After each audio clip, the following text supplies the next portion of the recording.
નમસ્કાર કલમ યુદ્ધ સમાચારની સાથે હું છું આપની સાથે પાયલ બાંભણિયા। તો જોઈએ આજના મહત્વના સમાચારમાં। ગ્રામ પંચાયત સફાઈ કામદારોને નિયમિત પગાર આપતી નથી, છતાં સફાઈ કામદાર કામગીરી કરે છે। લખતર આથમણા દરવાજા સામે લખતર તાલુકા ટ્રેઝરી ઓફિસ આવેલી છે।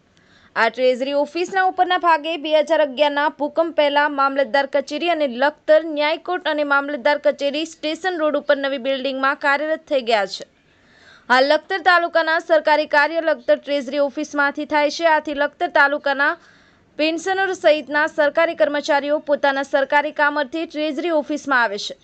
ત્યારે સરકારી ટ્રેઝરી કચેરી બહાર કચરાના ઢગલા જોવા મળી રહ્યા હતા। ત્યારે સિટી વિસ્તારમાંથી અને ગ્રામ્ય વિસ્તારમાંથી આવતા અરજદારોએ નામ નહીં દેવાની શરતે લખતર ગ્રામ પંચાયતની કામગીરી અંગે સવાલ ઉઠાવી રોષ વ્યક્ત કર્યો હતો।